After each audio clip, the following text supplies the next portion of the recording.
Hello అండి, welcome back to our channel Andhra రుచులు by మల్లిక. ఈరోజు మనం ఒక సింపుల్ స్వీట్ రెసిపీ చూద్దామండి.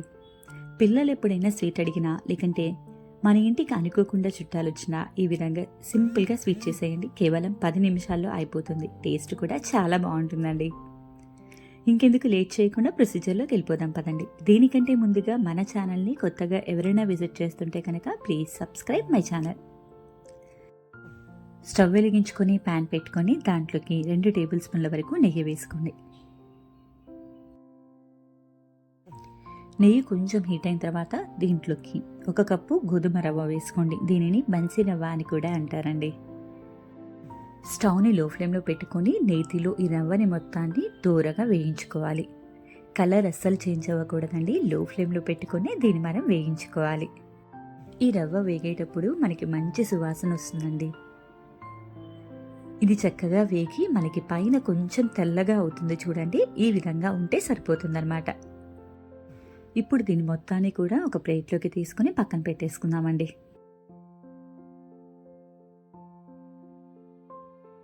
అదే ప్యాన్లో 3 కప్పుల వరకు వాటర్ పోసుకోండి. 1 కప్పు రవ్వకి 3 కప్పుల వాటర్ కరెక్ట్గా సరిపోతుందండి.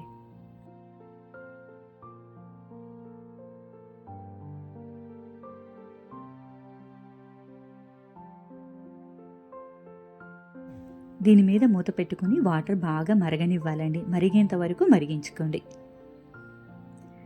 చూస్తున్నారు కదండి, మనకి ఈ విధంగా మరిగితే సరిపోతుందన్నమాట. ఇప్పుడు ఇందులోకి మనం వేయించి పక్కన పెట్టుకున్న రవ్వని కూడా వేసుకుందామండి.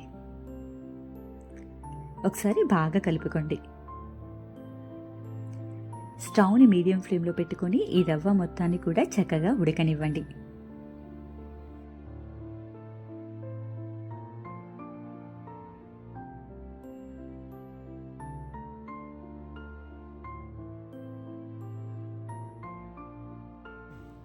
వాటర్ మొత్తం ఇంకిపోయి రవ్వ ఉడికేంత వరకు మీరు ఈ విధంగా ఉడికించుకోవాలండి. ఇందులోకి కొంచెం ఫుడ్ కలర్ వేస్తున్నాను. మీకు కావాలంటే వేసుకోండి, లేదంటే లేదు. ఇది కంప్లీట్లీ ఆప్షనల్. ఇప్పుడు ఒకసారి బాగా కలుపుకోండి.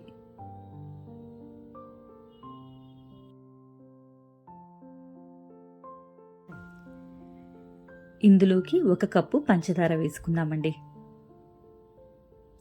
1 కప్పు రవ్వకి 1 కప్పు పంచదార కరెక్ట్గా సరిపోతుంది. పంచదార మొత్తం బాగా కలిసేలాగా కలుపుకోండి.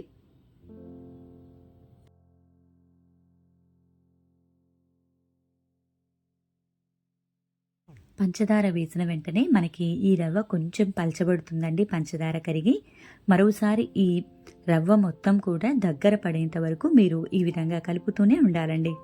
ఇప్పుడు ఇందులోకి ఒక 1/2 టేబుల్ స్పూన్ వరకు ఇలాచీ పౌడర్ వేసుకొని బాగా కలుపుకోండి.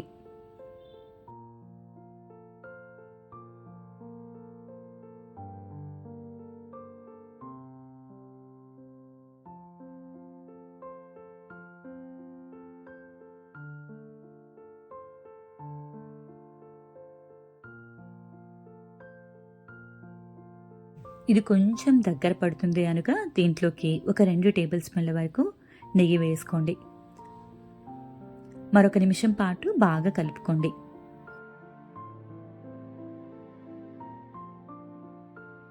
ఈ మిశ్రమం మొత్తం కూడా చక్కగా దగ్గరకు వచ్చేసింది కదండి. ఇలా ఉన్నప్పుడు ఇందులోకి కొంచెం పుచ్చగింజరాలు వేసుకుంటున్నానండి. నేనైతే కలర్ఫుల్గా ఉండడం కోసం. మీ దగ్గర ఉంటే వేసుకోండి, లేదంటే లేదు. ఒకసారి బాగా కలుపుకోండి. చూడ్డానికి చాలా కలర్ఫుల్గా ఉంది కదండి. అంతేనండి, ఎంతో టేస్టీగా ఉండే గోధుమ రవ్వ హల్వా రెడీ అయిపోయింది. వేడివేడిగా మీరు ఇదే విధంగా సర్వ్ చేసుకోవచ్చు. నేను కొంచెం డిఫరెంట్గా ఉండటానికి స్టవ్ ఆఫ్ చేసుకొని ఇది కొంచెం చల్లారిన తర్వాత దీంట్లో నుంచి కొంచెం మిశ్రమాన్ని తీసుకుని లడ్డూల్లాగా చుట్టుకున్నానండి. మీరు కావాలి అంటే రాబోయే వినాయక చవితికి కూడా ఈ విధంగా చేసి ప్రసాదాలు కూడా పెట్టుకోవచ్చండి. టేస్ట్ అయితే చాలా బాగుంటుంది. మీరు కూడా ఒక్కసారి ఈ సింపుల్ రెసిపీని ట్రై చేసి ఎలా వచ్చిందో కామెంట్ చేయండి. అండ్ మీకు కనుక ఈ రెసిపీ నచ్చినట్టయితే మీ ఫ్రెండ్స్ అండ్ ఫ్యామిలీకి షేర్ చేయండి. మరిన్ని ఇలాంటి హెల్దీ అండ్ టేస్టీ రెసిపీస్ కోసం మన ఛానల్ని సబ్స్క్రైబ్ చేసుకుని కింద ఉన్న నోటిఫికేషన్ బటన్ని ప్రెస్ చేయండి. మరొక హెల్తీ అండ్ టేస్టీ రెసిపీతో మీ ముందుకు వస్తానండి. అప్పటి వరకు కూడా బాయ్ బాయ్.